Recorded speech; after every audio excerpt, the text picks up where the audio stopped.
Hello बच्चों, स्वागत है आप लोगों का आज की क्लास में। आज हम लोग संज्ञा के बारे में पढ़ने वाले हैं और बेहद ही महत्वपूर्ण चैप्टर है संज्ञा। किसी भी कंपटीशन का एग्ज़ाम, कोई भी एग्ज़ाम हो, उसका तैयारी करिएगा तो उसमें संज्ञा से क्वेश्चंस आते ही हैं।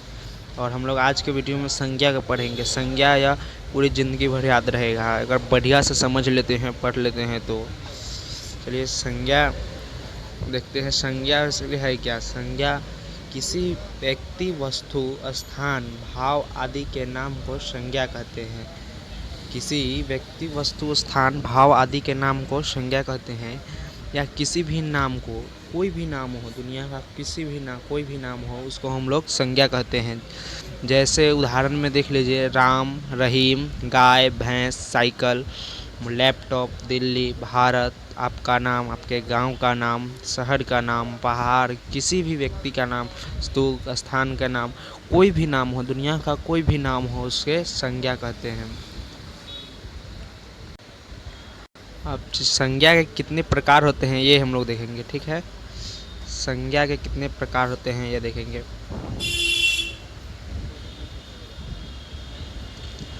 व्यक्तिवाचक संज्ञा, पहला है व्यक्तिवाचक संज्ञा, दूसरा है जातिवाचक संज्ञा, तीसरा भाववाचक संज्ञा और समूहवाचक संज्ञा और द्रव्यवाचक संज्ञा। ये होते क्या हैं? व्यक्तिवाचक संज्ञा में होगा जैसे कोई भी एक हो, मतलब एक व्यक्ति का बोध हो, जैसे अकेला हो, उसे व्यक्तिवाचक कहेंगे। और जातिवाचक कोई भी चीज़ हो, जैसे बुक हो गया, कोई भी किताब हो गया, उसे पूरे समूह का बोध होता हो, उसके पूरे जाति का बोध होता हो, उसे जातिवाचक कहते हैं। भाववाचक में वैसा चीज़ जिसे हम महसूस कर सकते हैं, छू नहीं सकते हैं, वह भाववाचक होगा।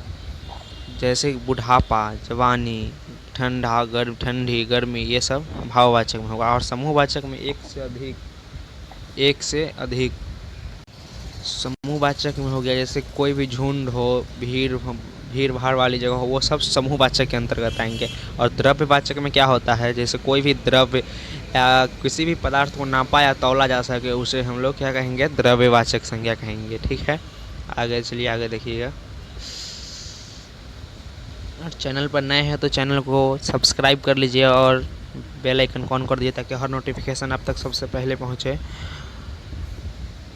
व्यक्ति क्या होता है? हाँ, कोई भी एक हो, जैसे राम, रहीम, गाय, घोड़ा, शेर, गधा, उल्लू आदि, ये सब क्या है? एक व्यक्ति है। व्यक्ति, ये व्यक्तिवाचक संज्ञा के अंदर। वस्तु क्या होता है देखिएगा। वस्तु यानी कोई भी निर्जीव सामान हो, उसे वस्तु कहते हैं। मोबाइल हो गया, टीवी, जहाज, पंखा, किताब, टेबल, कुर्सी, बोतल आदि, ये सब क्या है? ये सब एक वस्तु है। क्या है? वस्तु है। स्थान, कोई भी जगह का नाम हो गया, कोई शहर का नाम हो गया, ये सब स्थान आते हैं। जैसे कोई गांव का नाम हो गया, कोई राज्य का नाम हो गया। जैसे देखिए उदाहरण में देखते हैं, दिल्ली, पटना, भारत, अमेरिका, आपका गांव का नाम, शहर का नाम, राज्य का नाम, लाल किला, ताजमहल, ये सब क्या है? एक स्थान है। अब भाव हम लोग देखेंगे, भाव क्या होता है, उसके लिए भाव के बारे में समझेंगे। भाव जैसे सर्दी, गर्मी, मिठास, खट्टा, मीठा, बुढ़ापा, जवानी, ये सब भाव है। इसे हम लोग भाववाचक संज्ञा कहते हैं। जैसे देखिए सर्दी, ये तो होती है तो महसूस कर सकते हैं, पर इसे छू नहीं सकते हैं, देख नहीं सकते हैं, इसलिए ये भाववाचक संज्ञा है। आगे देखिए, अब हम लोग संज्ञा का भेद जानेंगे। संज्ञा के कितने भेद होते हैं? भेद प्रकार वही हुआ, संज्ञा के कितने भेद होते हैं? संज्ञा के 5 प्रकार होते हैं। कितने होते हैं? 5 प्रकार होते हैं। संज्ञा का 5 प्रकार होते हैं। और संज्ञा, पहला है व्यक्तिवाचक संज्ञा। इसमें अभी बताएं, कोई भी एक हो, मतलब कोई भी चीज़ हो, एक होना चाहिए, व्यक्तिवाचक संज्ञा होगा। और जातिवाचक में उसके पूरे समूह का बोध होता हो, उसके कोई भी चीज़ हो, उसके जाति का बोध होता हो। जैसे कलम हो गया, कलम कितने प्रकार के होते हैं, सब जाति का बोध होगा। किताब हो गया, उसके पूरे किताब का बोध होता हो। और भाववाचक संज्ञा में अभी आप लोग को बताएं, समूहवाचक जो जहाँ भीड़ इकट्ठा हो, झुंड, उसे हम लोग समूहवाचक कहते हैं। द्रव्यवाचक में मापा या तौला जा सके, उसे द्रव्यवाचक कहते हैं। चैनल को सब्सक्राइब कर दीजिए, वीडियो को लाइक कर दीजिए, शेयर करिए। चैनल पर नए हैं तो चैनल को सब्सक्राइब कर लीजिए ताकि हर नोटिफिकेशन आप तक सबसे पहले पहुँचे। अब यहाँ से हम लोग पूरा उसका जो एक एक 5 संज्ञा का 5 भेद है ना, उसका एक एक उदाहरण सहित देखते हुए चलेंगे। व्यक्तिवाचक संज्ञा होता क्या है? व्यक्तिवाचक है क्या? व्यक्तिवाचक संज्ञा जिस संज्ञा से किसी खास व्यक्ति, वस्तु, स्थान आदि का बोध हो, उसे व्यक्तिवाचक संज्ञा कहते हैं। किसे क्या कहते हैं? व्यक्तिवाचक संज्ञा। उदाहरण में जैसे कबीर, श्याम, पूर्व, ये सब क्या है? एक है। होली, चांद, रामायण, गंगा नदी, हिमालय, पहाड़, अमेरिका, ताजमहल, ये सब क्या है? एक है। कबीर एक ही थे, पहाड़ एक ही है, हिमालय पहाड़ तो एक ही है, अमेरिका एक ही है, ताजमहल, कोई भी एक हो उसे व्यक्तिवाचक संज्ञा कहते हैं। कोई भी एक हो, दुनिया कोई भी चीज़ हो, एक हो तो व्यक्तिवाचक संज्ञा के अंतर्गत आएगा। जैसे अगर दुनिया में कोई भी एक चीज़ है, उदाहरण यह नोट है, कुछ स्पेशल नोट है, देख लीजिए। अगर दुनिया में कोई एक चीज़ है तो व्यक्तिवाचक, जैसे सूरज, चांद, पृथ्वी, भारत, हिमालय, गंगा, होली, गीता, कुरान आदि, ये सब क्या है? व्यक्तिवाचक है। और ऐतिहासिक चीज़ों को, त्योहारों के नाम, धार्मिक ग्रंथ को, किसी भी दिशा आदि को व्यक्तिवाचक संज्ञा कहते हैं। ठीक है, अब आप व्यक्तिवाचक संज्ञा कंप्लीट हो गया होगा, तो हम लोग आगे चले। इनके व्यक्तिवाचक संज्ञा को उनको पहचानते कैसे हैं, पहचानेंगे कैसे, ये देखिए। अमेरिका एक ताकतवर देश है। अमेरिका क्या है? वो है एगो है, अमेरिका एक है, इसलिए अमेरिका एक है। अमेरिका व्यक्तिवाचक संज्ञा होगा। राम और श्याम प्रिय मित्र है। यहाँ राम और श्याम क्या है? दोनों नाम है, इस नाम को व्यक्तिवाचक कहते हैं। संज्ञा राम और श्याम दोनों प्रिय मित्र है, क्या है? एक है। सूरज पूर्व दिशा से उगता है। सूरज दिशा पूर्व एक ही है, इसलिए इसे व्यक्तिवाचक संज्ञा कहेंगे। गंगा भारत की सबसे पवित्र नदी है। भारत में कितनी गंगा नदियां हैं? एक है, इसलिए यह व्यक्तिवाचक संज्ञा है। तो एक हो, दुनिया में कोई भी चीज़ हो जो एक हो, उसे व्यक्तिवाचक कहेंगे। ठीक है, आगे देखिए। अब हम लोग जातिवाचक संज्ञा जानेंगे। जातिवाचक क्या होता है? ठीक है, जातिवाचक वैसी संज्ञा जिससे किसी जाति का होने का बोध हो, उसे जातिवाचक संज्ञा कहते हैं। वैसी संज्ञा जिससे किसी भी जाति का होने का बोध हो, उसे जातिवाचक संज्ञा कहते हैं। वैसी संज्ञा हो जिससे किसी भी जाति का होने का बोध हो, उसे हम लोग जातिवाचक संज्ञा कहते हैं। ठीक है, जैसे देखिए, जैसे में लड़का कहने पर इसके अंदर राम भी आएगा। लड़का कहने से पूरा संपूर्ण लड़का जाति का बोध हो गया। जैसे लड़का में राम, श्याम, सूरज, मोहन सब आएंगे। जितने भी लड़का है, आप, हम सब आएंगे। जितने भी लड़का हैं सब आ जाएंगे। तो इससे पूरे उनके जाति का बोध होता है। उनके जाति का बोध होता है, इसलिए इसे जातिवाचक कहेंगे। ठीक है, जातिवाचक संज्ञा इसे कहेंगे। क्या है? जातिवाचक संज्ञा। ठीक है, आगे देखिएगा। श्याम भी आएगा भी। अतः किसी व्यक्ति अथवा वस्तु की समस्त जाति का बोध होता है, उसे जातिवाचक संज्ञा कहते हैं। उदाहरण में देखिए, जैसे लड़का, लड़की, लैपटॉप, मोटरसाइकिल, जहाज, पहाड़, नदी, शेर, पक्षी, फूल, फल, कुत्ता, गधा, उल्लू आदि, ये सब क्या है? ये सब एक जाति है।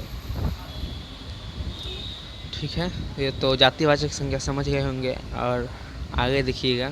चैनल पर नए हैं तो चैनल को सब्सक्राइब कर लीजिए और ज़्यादा से ज़्यादा शेयर करिए।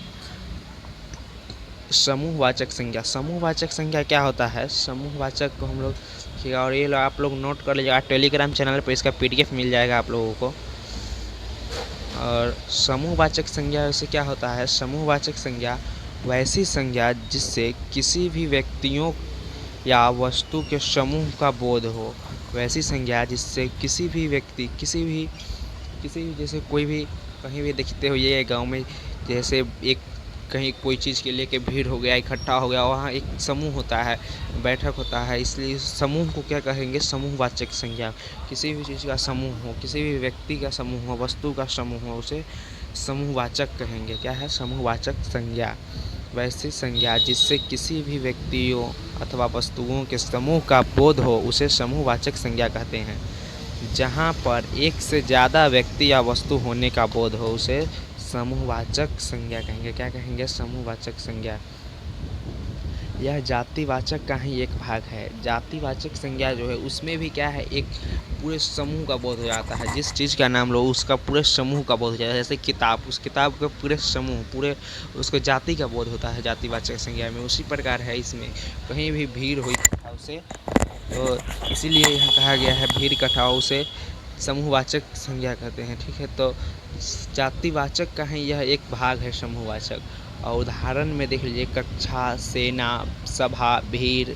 कक्षा में क्या, कक्षा में एक बच्चे पढ़ते हैं, बहुत से रहते हैं, पूरे स्टूडेंट्स क्लास भरा हुआ रहता है, तो यह क्या हुआ, समूहवाचक के अंतर्गत आएगा। सेना, सेना में भी बहुत से सेना होते हैं, सब समूह से। सेना भीड़ वाली जगह है, भीड़ होती है, इसलिए समूहवाचक संज्ञा। सभा में एक लोग आते हैं, बहुत सारे लोग आते हैं, एक लोग नहीं आते हैं, सब बहुत सारे लोग आते हैं, इसलिए समूहवाचक संज्ञा होंगे। भीड़, ये सब समूहवाचक संज्ञा होगा। आगे देखिएगा, द्रव्यवाचक संज्ञा। द्रव्यवाचक संज्ञा क्या होता है? द्रव्यवाचक संज्ञा वैसी संज्ञा जिससे मापा या तौला जा सकता है। द्रव्यवाचक संज्ञा में वैसी संज्ञा जिससे मापा या तौला जा सकता है उसे द्रव्यवाचक संज्ञा कहते हैं। वैसी संज्ञा जिससे मापा या तौला जा सकता है उसे द्रव्यवाचक संज्ञा कहते हैं। उदाहरण में देखिएगा, चावल, दाल, हीरा, मोती, सोना, चांदी, दूध, पानी, मिट्टी, लोहा आदि, ये सब क्या है? ये सब द्रव्यवाचक संज्ञा है। द्रव्यवाचक संज्ञा का कोई भी चीज़ हो उसे नापा या अगर तौला जा सकता है तो उसे द्रव्यवाचक संज्ञा कहेंगे। ठीक है, कोई भी चीज़ को जिससे नापा या तौला जा सके उसे द्रव्यवाचक संज्ञा कहेंगे। चावल है, चावल को मापते हैं, तौलते हैं, इसलिए उदाहरण इसका हो जाएगा यह द्रव्यवाचक संज्ञा। दाल, ये भी तौलते हैं, द्रव्यवाचक संज्ञा हो जाएगा। हीरा, मोती, ये भी तो नाप कर देता है सुनार, इसलिए द्रव्यवाचक संज्ञा हो जाएगा। भाववाचक संज्ञा में देखिएगा, भाववाचक संज्ञा क्या होता है? भाववाचक संज्ञा वैसी संज्ञा जिससे किसी व्यक्ति या वस्तु के गुण या दोष का पता चले उससे भाववाचक संज्ञा कहते हैं।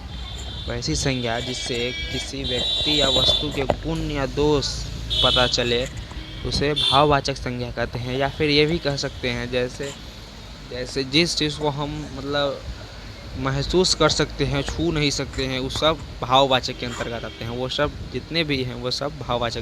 जैसे अच्छाई, किसी की अच्छाई को हम महसूस कर सकते हैं, उसे देख तो नहीं सकते हैं, इसलिए भाववाचक संज्ञा होगा। बुराई, ये भी महसूस कर सकते हैं। मिठास, खटास, ये सब मिठास, खटास, कोई चीज़ मीठा है तो उसे खाने से पता चलेगा ना मीठा है, इसलिए वह भाववाचक संज्ञा होगा।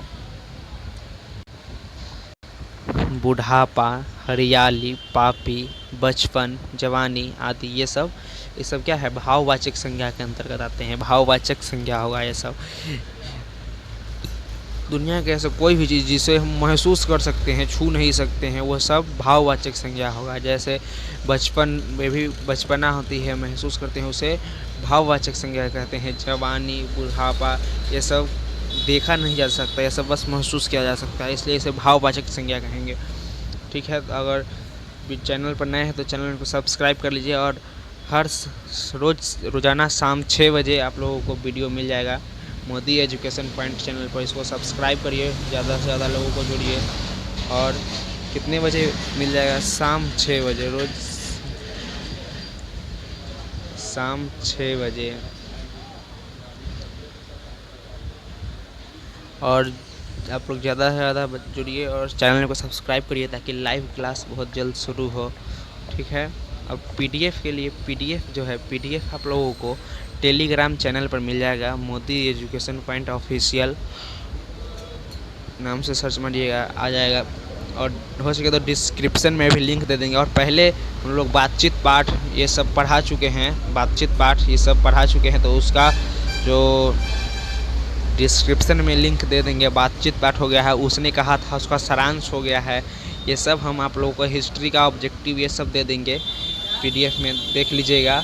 तो चलिए आज के लिए बस इतना ही, क्लास ख़त्म होता है। और आप लोग चैनल पर नए हैं तो चैनल को सब्सक्राइब करिए, शेयर करिए, ज़्यादा से ज़्यादा लोगों को शेयर करिए। तो आज का टॉपिक कैसा लगा आप लोग कमेंट करके बताइएगा। अगर कोई त्रुटि हो तो कमेंट बॉक्स में ज़रूर बताइएगा, ताकि हम अगले वीडियो में सुधारें। मिलते हैं अगले वीडियो में। जय हिंद, जय भारत।